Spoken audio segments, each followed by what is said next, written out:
ಯುವ ನಿಧಿ ಯೋಜನೆಯ ಫಲಾನುಭವಿಗಳಿಗೆ ಗುಡ್ ನ್ಯೂಸ್. ಯಾಕೆಂದ್ರೆ ಮಾರ್ಚ್ ತಿಂಗಳ ಹಣ ಸುಮಾರು ಜನಕ್ಕೆ ಜಮಾ ಆಗಿದೆ. ಮತ್ತೆ ಏಪ್ರಿಲ್ ಮತ್ತೆ ಮೇ ತಿಂಗಳ ಅಮೌಂಟ್ ಯಾವಾಗ ಕ್ರೆಡಿಟ್ ಆಗ್ಬೋದು ಅಂತ ಇವಾಗ ಸ್ಟೇಟಸ್ ನ ಚೆಕ್ ಮಾಡೋಣ, ಗೊತ್ತಾಗುತ್ತೆ. ಇವಾಗ ಸ್ಟೇಟಸ್ ನ ಚೆಕ್ ಮಾಡಕ್ಕೆ ಗೂಗಲ್ ಅಲ್ಲಿ ಸೇವಾ ಸಿಂಧು ವೆಬ್ಸೈಟ್ ಗೆ ನಾನು ಲಾಗಿನ್ ಆಗ್ತೀನಿ. ಲಾಗಿನ್ ಆಗಕ್ಕೆ ಇಲ್ಲಿ ಯೂಸರ್ ಐಡಿ, ಪಾಸ್ವರ್ಡ್ ಮತ್ತೆ ಒಂದು ಕ್ಯಾಪ್ಚಾ ಕೊಟ್ಟಿರ್ತಾರೆ. ಎಂಟರ್ ಮಾಡ್ಕೊಂಡು ಇಲ್ಲಿ ಸಬ್ಮಿಟ್ ಆಪ್ಷನ್ ಮೇಲೆ ಕ್ಲಿಕ್ ಮಾಡಬೇಕು.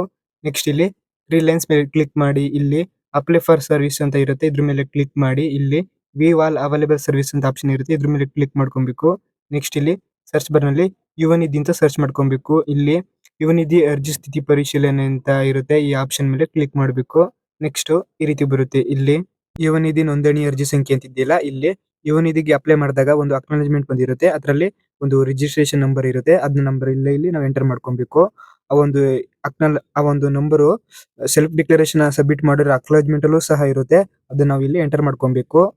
ನಾನು ಇವಾಗ ರಿಜಿಸ್ಟ್ರೇಷನ್ ನಂಬರ್ನ ಇಲ್ಲಿ ಎಂಟರ್ ಮಾಡ್ಕೊಂಡು ಇಲ್ಲಿ ತಿಂಗಳು ಆಯ್ಕೆ ಮಾಡಿ ಅಂತಿದ್ದಲ್ಲ, ಇದ್ರ ಮೇಲೆ ಕ್ಲಿಕ್ ಮಾಡಿ ಇಲ್ಲಿ ಮಾರ್ಚ್ ಮಂತ್ ನ ಸೆಲೆಕ್ಟ್ ಮಾಡ್ಕೊಂಡು ಇಲ್ಲಿ ಪಾವತಿ ವಿವರಗಳನ್ನು ಪಡೆಯಿರಿ ಅಂತ ಆಪ್ಷನ್ ಇರುತ್ತೆ, ಇದ್ರ ಮೇಲೆ ಕ್ಲಿಕ್ ಮಾಡಬೇಕು. ಇಲ್ಲಿ ಡಿ ಪುಷ್ ಅಂತ ಬರುತ್ತೆ, ಇಲ್ಲಿ ಓಕೆ ಕೊಡಬೇಕು. ನೆಕ್ಸ್ಟ್ ಇಲ್ಲಿ ಪೇಮೆಂಟ್ ಸ್ಟೇಟಸ್ ಹತ್ರ ಪೆಂಡಿಂಗ್ ಅಂತ ಇದೆ, ಮತ್ತೆ ಪ್ರೆಸೆಂಟ್ ಸ್ಟೇಟಸ್ ಹತ್ರ ಡಿ ಪುಷ್ಡ್ ಅಂತ ಬಂದಿದೆ. ಮಾರ್ಚ್ ಮಂತ್ ಅಮೌಂಟ್ ಕ್ರೆಡಿಟ್ ಆಗಿರೋ ಮೆಸೇಜ್ ನಾರ್ಮಲ್ ಮೆಸೇಜ್ ಬಂದಿದೆ, ಆದ್ರೂ ಸಹ ಇಲ್ಲಿ ಪೇಮೆಂಟ್ ಸ್ಟೇಟಸ್ ಹತ್ರ ಪೆಂಡಿಂಗ್ ಅಂತ ತೋರಿಸ್ತಿದೆ. ಇಲ್ಲೇನೋ ಸರ್ವರ್ ಪ್ರಾಬ್ಲಮ್ ಇದೆ, ಇದು ಅಪ್ಡೇಟ್ ಆಗುತ್ತೆ. ನೆಕ್ಸ್ಟ್ ಏಪ್ರಿಲ್ ಮಂತ್ ಸ್ಟೇಟಸ್ ನ ಚೆಕ್ ಮಾಡ್ತೀನಿ. ಇಲ್ಲಿ ತಿಂಗಳು ಆಯ್ಕೆ ಮಾಡಿ ಆಪ್ಷನ್ ಮೇಲೆ ಕ್ಲಿಕ್ ಮಾಡಿ ಏಪ್ರಿಲ್ ಮಂತ್ ನ ಸೆಲೆಕ್ಟ್ ಮಾಡ್ಕೊಂಡು ಇಲ್ಲಿ ಪಾವತಿ ವಿವರಗಳನ್ನು ಪಡೀರಿ ಆಪ್ಷನ್ ಮೇಲೆ ಕ್ಲಿಕ್ ಮಾಡ್ತೀನಿ. ನೆಕ್ಸ್ಟ್ ಇಲ್ಲಿ ಪೇಮೆಂಟ್ ಸ್ಟೇಟಸ್ ಹತ್ರ ಪೆಂಡಿಂಗ್ ಅಂತ ಇದೆ, ಮತ್ತೆ ಪ್ರೆಸೆಂಟ್ ಸ್ಟೇಟಸ್ ಹತ್ರ ಡಿ ಪುಷ್ಡ್ ಅಂತ ಇದೆ. ಪೇಮೆಂಟ್ ಸ್ಟೇಟಸ್ ಪೆಂಡಿಂಗ್ ಅಂತ ಇದೆ ಅಂದ್ರೆ ಅಮೌಂಟ್ ಪೆಂಡಿಂಗ್ ಅಲ್ಲಿ ಇದೆ, ನೀನ್ ಸ್ವಲ್ಪ ದಿವಸದಲ್ಲಿ ಬರುತ್ತೆ ಅಂತ. ಅಂದ್ರೆ ಏಪ್ರಿಲ್ ಮಂತ್ ಅಮೌಂಟ್ ಈ ತಿಂಗಳಲ್ಲಿ ಬರುತ್ತೆ, ನೀನ್ ಸ್ವಲ್ಪ ದಿವಸ ವೇಟ್ ಮಾಡಬೇಕು.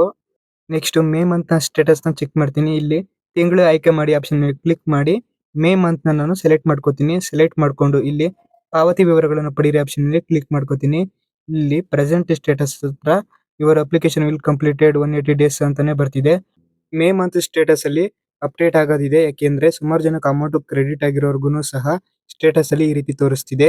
ಇಲ್ಲಿ ಸ್ವಲ್ಪ ಅಪ್ಡೇಟ್ ಆಗೋದಿದೆ, ನೀವೇನು ವರಿ ಮಾಡಕ್ ಹೋಗ್ಬೇಡಿ. ಏಪ್ರಿಲ್ ಮಂತ್ ಅಮೌಂಟ್ ಕ್ರೆಡಿಟ್ ಆದ್ಮೇಲೆ ಮೇ ಮಂತ್ ಸ್ಟೇಟಸ್ ಚೇಂಜ್ ಆಗುತ್ತೆ, ಆಮೇಲೆ ಅಮೌಂಟ್ ಕ್ರೆಡಿಟ್ ಆಗುತ್ತೆ. ಅಮೌಂಟ್ ಕ್ರೆಡಿಟ್ ಆದ್ರೆ ನಾರ್ಮಲ್ ಮೆಸೇಜ್ ಬರುತ್ತೆ, ಮತ್ತೆ ನಾವು ಇಲ್ಲಿ ಒಂದ್ಸಲಿ ಸ್ಟೇಟಸ್ ನ ಚೆಕ್ ಮಾಡಬಹುದು.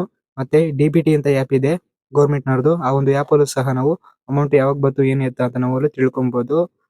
ಆ ಒಂದು ಡಿ ಆ್ಯಪ್ ನ ಹೇಗೆ ಯೂಸ್ ಮಾಡೋದು ಅಂತ ಒಂದು ವಿಡಿಯೋ ಮಾಡಿದ್ದೀನಿ, ಮೇಲ್ಗಡೆ ಐ ಕಾರ್ಡ್ ಬರುತ್ತೆ ಅಥವಾ ವಿಡಿಯೋ ಎಂಡ್ ಅಲ್ಲಿ ಬರುತ್ತೆ, ಕ್ಲಿಕ್ ಮಾಡ್ಕೊಂಡು ನೋಡಬಹುದು. ಯಾರಿಗೆಲ್ಲ ಮಾರ್ಚ್ ಮಂತ್ ಅಮೌಂಟ್ ಕ್ರೆಡಿಟ್ ಆಗಿದೆ ಅವರೆಲ್ಲ ಕಮೆಂಟ್ ಮಾಡಿ.